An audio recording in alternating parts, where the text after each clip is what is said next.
नमस्कार तो कर लेने दो। नमस्कार, बहुत शॉर्ट नोटिस पे आपको बुलाया और आप आए, उसके लिए धन्यवाद। एक भैया शांति, उपचुनाव के नतीजे आपके सामने हैं। प्रधानमंत्री जी आज शायद किसी विवाह में शामिल हों, उनके चेहरे पे आज मुस्कान नहीं होगी, अच्छा नहीं लगता, लेकिन नहीं होगी, अब क्या कर सकते हैं। ये उपचुनाव जो 13 सीटों पर हुए, बहुत महत्वपूर्ण, हर उपचुनाव हर चुनाव महत्वपूर्ण होता है, बहुत महत्वपूर्ण चुनाव थे। दूसरी बार 1.5 महीने में, 1 महीने में समझ लीजिए, दूसरी बार भारतीय जनता पार्टी को देश की जनता मजबूती से कुछ संदेश देना चाहती है। लोकसभा चुनाव में संदेश बहुत स्पष्ट था, हुजूर इस कदर भी न इतरा के चलिए। अब 1 महीना हो गया, लोगों ने देखा रवैया में कोई फर्क नहीं है, अभी भी वही ऐंठ, वही घमंड, वही अहंकार। फिर से एक संदेश दिया। उत्तराखंड में हम दोनों सीटें जीत गए, बद्रीनाथ की भी और मंगलोर की भी।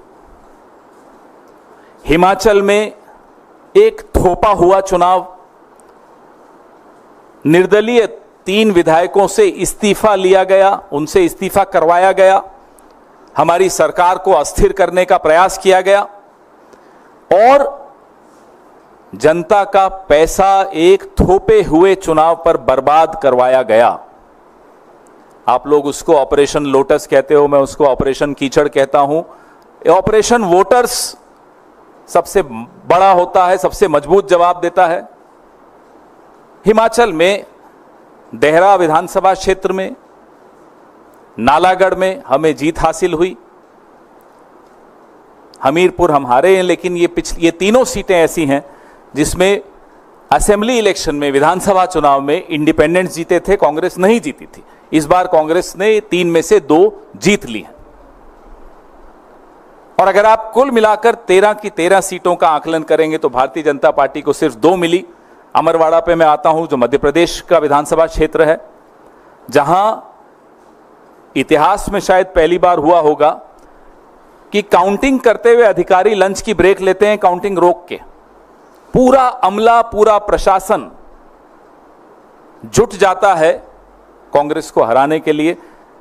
जो व्यक्ति पिछला विधानसभा 25,000 से जीता, भाजपा में जाकर अब बड़ी मुश्किल से जीत पाया है, जनता देख रही है। इन तमाम विधानसभा क्षेत्रों के वोटर्स का हम कांग्रेस पार्टी की तरफ से हार्दिक धन्यवाद देते हैं उन्हें कि उन्होंने सबक सिखाया उन लोगों को जो षड्यंत्र कर रहे थे संविधान को कमजोर करने का, संविधान को बदलने का, और चुनी हुई सरकारों को अस्थिर करने का जो षड्यंत्र रच रहे थे, उनको एक करारा जवाब आज जनता ने दिया है। सबसे पहले उनका धन्यवाद। हमारे उत्तराखंड के पीसीसी प्रेसिडेंट करण महाराज जी, यशपाल आर्य जी सीएलपी लीडर, कुमारी शैलजा जी जो प्रभारी महासचिव हैं उत्तराखंड की, और तमाम एआईसीसी के पदाधिकारी, तमाम स्थानीय नेता, तमाम हमारे बेशकीमती वर्कर्स, उन सब की मेहनत से हमें ये दोनों सीटें मिली। हिमाचल में पीसीसी प्रेसिडेंट प्रतिभा जी, हमारे सीएलपी लीडर सुखविंदर सिंह सुक्खू जी, हमारे प्रभारी महासचिव श्री राजीव शुक्ला जी और तमाम एआईसीसी के पदाधिकारी, वहां के स्थानीय नेता, हमारे वर्कर्स, उन सब ने मेहनत की, जी जोर से मेहनत की, और ये नतीजे आपके सामने हैं।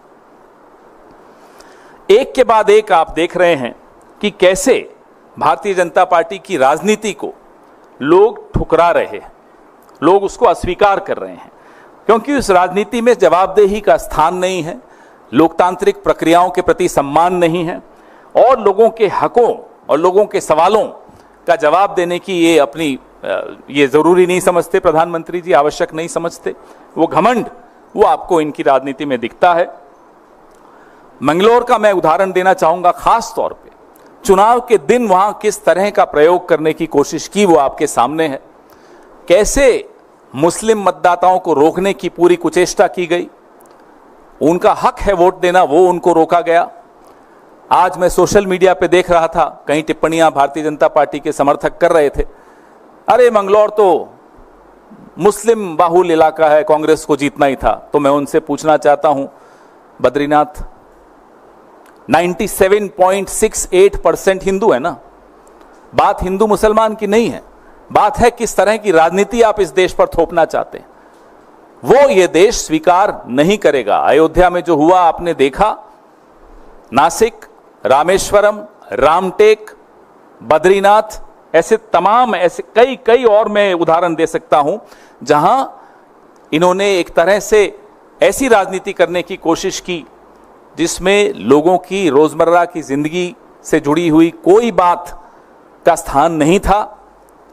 उन मुद्दों को वो सामने नहीं आने देना चाहते थे, सिर्फ और सिर्फ लोगों को लड़ाकर, विवाद पैदा करके राजनीति करना चाहते थे। उसका आज एक बहुत करारा जवाब लोगों ने दिया है। हमारे मल्लिकार्जुन खड़गे साहब और नेता प्रतिपक्ष राहुल गांधी जी लगातार हम सबको कहते आए हैं कि आराम नहीं करना है, अभी तो शुरुआत है। आने वाले जितने भी 4 असेंबली इलेक्शंस आ रहे हैं, राज्यों के विधानसभा के चुनाव आ रहे हैं, हम पूरे वर्कर्स, हमारे तमाम ऑफिस बेरर्स पूरी मजबूती से काम पर लग गए हैं। एक दिन का भी हम लोग आराम नहीं करेंगे। सितारों से आगे जहां और भी है, अभी इश्क के इम्तिहान और भी हैं, हम उसी विनम्रता से अपने काम पे लग गए हैं और आपको आश्वस्त करते हैं कि जिस विचारधारा को लेकर हमने पिछले कई सालों से संघर्ष किया है, उस विचारधारा को कमजोर नहीं होने देंगे और किसी को कमजोर करने भी नहीं देंगे। आपके सवाल।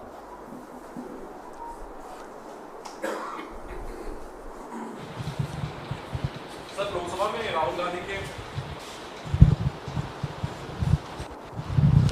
सर 2 सवाल। एक तो जो उपचुनाव के नतीजे आए हैं, जिस तरह से बीजेपी ने राहुल गांधी को उनके बयान पर घेरने की कोशिश की कि उन्होंने हिंदुओं का अपमान किया, आपको लगता है कि उपचुनाव में कहीं ना कहीं जनता ने इस पर भी अपना एक जनादेश दिया है? लगातार जनता संदेश दे रही है। जनता जीतने वाले को भी संदेश देती है, जनता हारने वाले को भी संदेश देती है। अब आपके ऊपर है कि आप वो संदेश स्वीकारते हैं विनम्रता से या नहीं स्वीकारते। हमने 2014 का संदेश भी स्वीकारा, 2019 का भी स्वीकारा, 2024 का भी स्वीकारा, ये उपचुनावों का भी हम संदेश स्वीकार रहे हैं, उससे सीख ले रहे हैं। क्या नरेंद्र मोदी जी कुछ सीख लेंगे? लगातार उनकी राजनीति को अब ठुकराया जा रहा है, नकारा जा रहा है। अब उनके हाथ में, वो लें तो लें, ना ले तो आने वाले चुनाव में और मालूम पड़ जाएगा। और सर, एक सवाल और है। आपके संगठन महासचिव, कांग्रेस के संगठन महासचिव केसी वेणुगोपाल ने एक सोशल मीडिया पर पोस्ट डाला है कि उनके फोन को हैक करने की कोशिश हुई है, उनको एप्पल की तरफ से ये सूचना दी गई है। ये कितना गंभीर मामला है सर, और इसको लेकर के आप लोग क्या कुछ कार्रवाई चाहते हैं? ये वेणुगोपाल जी के साथ पहली बार नहीं हो रहा, उनके साथ ये पहले भी करने की कोशिश की और ये लगातार प्रयास कर रहे हैं। राहुल जी के भी फोन पे एक बार आपको मालूम है हुआ था। हमारे कई नेताओं के फोन इस तरह से हैक करने की कोशिश की और एप्पल की तरफ से अधिकृत चेतावनी आई थी। अक्टूबर पिछले साल मेरे फोन पर भी। ये लगातार हम सबके साथ करने की ये कोशिश कर रहे हैं, लेकिन करते रहिए। आप 2024 में आपको मालूम पड़ गया, ये सब करने से कुछ नहीं मिलेगा। जनता देख रही है और भगवान देख रहे हैं। सत्यम शिवम सुंदरम। सर आप, हाँ माइक। हेलो। हाँ, सर, एक सवाल है उपचुनाव से जुड़ा हुआ। अभी उत्तर प्रदेश में भी उपचुनाव होंगे, विधानसभा के बहुत सीटें खाली हैं और राजस्थान में भी होने वाले हैं। दोनों जगह भारतीय जनता पार्टी की सरकार है और यूपी में तो बीजेपी की बड़ी हार हुई है, जहां से उम्मीदें नहीं थी उनको। तो वहां कांग्रेस का प्रोस्पेक्ट क्या देख रहे हैं, और राजस्थान में भी। यूपी के लिए स्पेसिफिक पूछना चाहूँगा कि क्योंकि वहाँ आप समाजवादी पार्टी के साथ अलायंस में हैं, तो कांग्रेस को कहाँ देख रहे हैं सीटों के मामले में? कितनी सीटों पे कांग्रेस लड़ सकती है वहाँ? अभी चुनाव घोषित हुए नहीं हैं, अभी बैठकों का सिलसिला शुरू होगा, कौन किस सीट पे लड़ेगा वो तय होगा, सब आपस में चर्चा करेंगे, उसके बाद इस निष्कर्ष पर तमाम पार्टियां पहुंचेंगी कि कौन सी पार्टी कौन सी सीट पर लड़ रही है, तब फिर चर्चा करेंगे। सर, दूसरा सवाल है, ऑल इंडिया मुस्लिम जमात के राष्ट्रीय अध्यक्ष मौलाना मुफ्ती साहबुद्दीन रजवी बरेलवी ने एक बयान दिया है कि सुप्रीम कोर्ट का विरोध नहीं करते, लेकिन मुस्लिम महिलाओं के अधिकारों से किसी को कोई हमदर्दी नहीं, सिर्फ महिलाओं की आड़ में शरीयत की तौहीन होती है। इससे भारत का मुसलमान चिंतित है। मुझे लगता नहीं है कि ये मुद्दा है आज, इस मुद्दे पर मैं आज चर्चा नहीं करूंगा, फिर ज़रूर किसी और दिन इस पे पूरा स्टडी करके गंभीरता से फिर चर्चा करेंगे। माइक दीजिए इन्हें।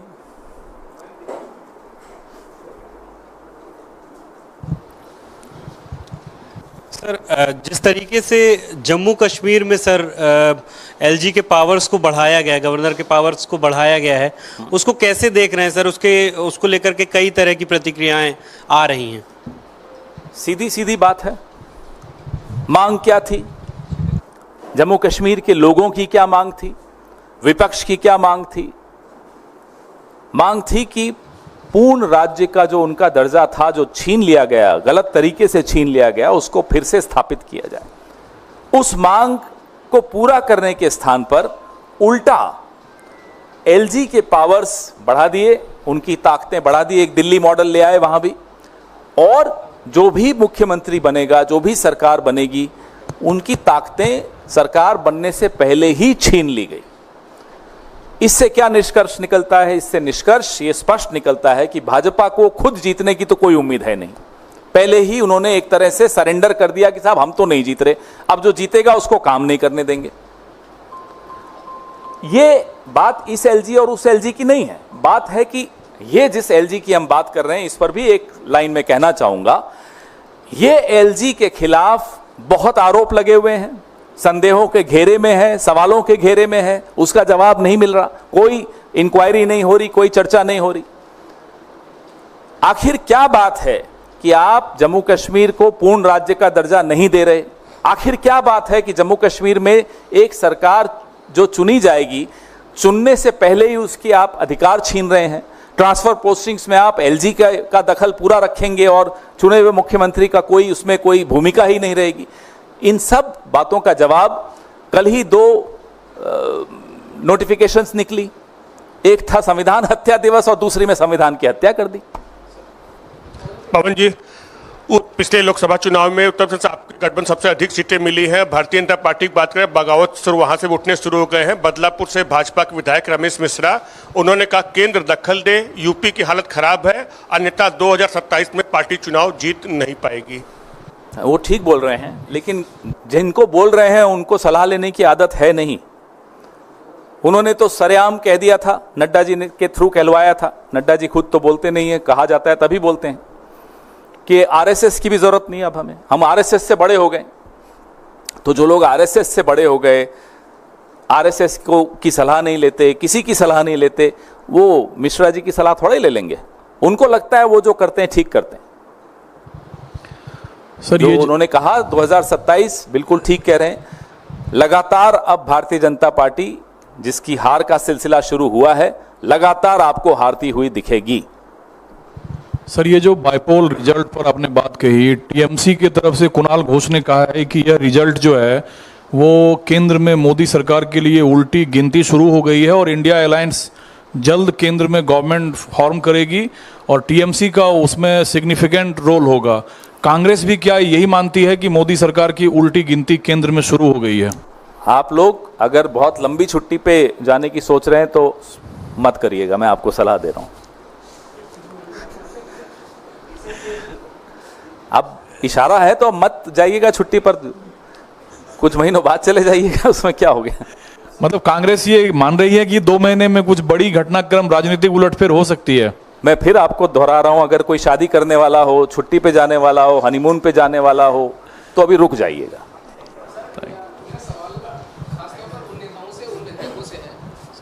धन्यवाद। मेरा सवाल खासतौर पर उन नेताओं के लिए है और आपसे इसलिए पूछ रहा हूं कि कई साल पहले या कुछ दिनों पहले तक हम सुनते रहे कि अंतरात्मा की आवाज़ पे ऐसा किया, तो चाहे वो शीतल अंगुराल हो जलंधर वेस्ट से या फिर मुकुटमणि अधिकारी जो रानाघाट दक्षिण से लड़े, ऐसे दल बदल करने वाले नेताओं के लिए आप क्या कहना चाहेंगे? और दूसरा, हमने पिछले साल भी देखा कि सितंबर महीने में जब 6 राज्यों के 7 उपचुनाव हुए थे जिसमें घोसी की सीट थी और धूपगढ़ी की सीट थी, उसमें भी नतीजे बीजेपी के फेवर में नहीं गए। देखिए, जिस तरह की जोड़ तोड़ की राजनीति पिछले 10 साल के इस दौर में हमने देखी है, इससे पहले बहुत कम ऐसी देखने को मिली। और इस राजनीति को लोग शायद अब नकार रहे हैं, ठुकरा रहे हैं। संदेश लेने वाला अगर संदेश ले ले तो शायद इस तरह की जोड़ तोड़ की राजनीति नहीं होगी। महाराष्ट्र में आपने देखा कैसे एक सरकार को गिराया गया, डिस्टेबलाइज किया गया, एजेंसियों का सहारा लेके किया गया, लोकसभा में उसका जवाब मिला, विधानसभा में और मजबूती से जवाब मिलने वाला है। तो ये जवाब लेने वाले को समझना है कि इस तरह की राजनीति पे अब विराम लगना चाहिए। माइक दीजिए।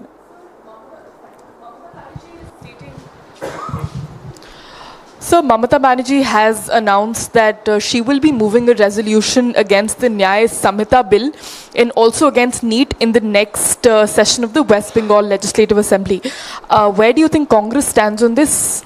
Well, we've been very clear about the Nyaya Samhita bill also, act also, because that act was passed in a hurry. That bill was passed in a hurry after removing all the members of the opposition out of the parliament. There was no comprehensive discussion on this bill, on the passage of this bill, and this bill has several problem areas which we as opposition parties have discussed amongst ourselves, and we are together in opposing this act. On NEET, Mr. Rahul Gandhi held a press conference. We've spoken about it at length, and again there are a lot of anomalies in the way these exams are conducted. There are major question marks on the integrity of NTA, the officers working there. All those questions have not yet been answered, and there has to be a comprehensive review of the way these exams are being conducted. Thank you.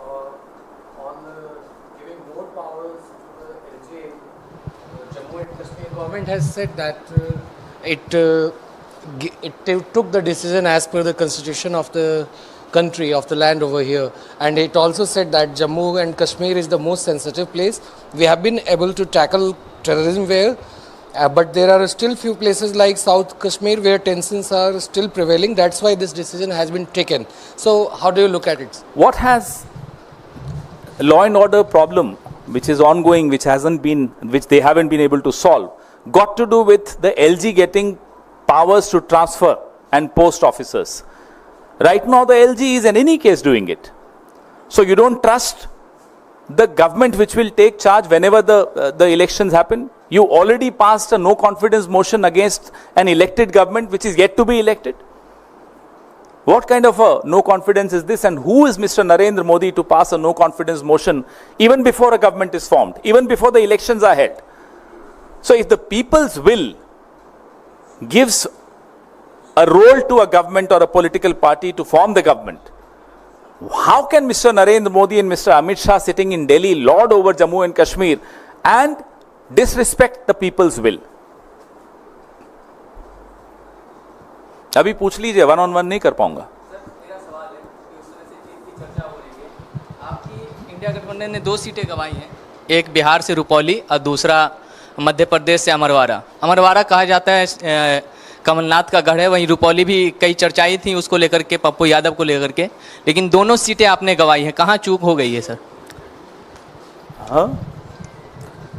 Amarwara के बारे में मैंने आपको पूरा अपनी press वार्ता में बताया कि किस तरह से आज गिनती के वक्त भी बहुत बड़े सवाल खड़े हुए। कैसे गिनती करने वाले अधिकारी लंच ब्रेक करके गिनती रोक के गए। बड़ा विरोध हमारे वर्कर्स ने किया, हमारे नेताओं ने किया वहाँ।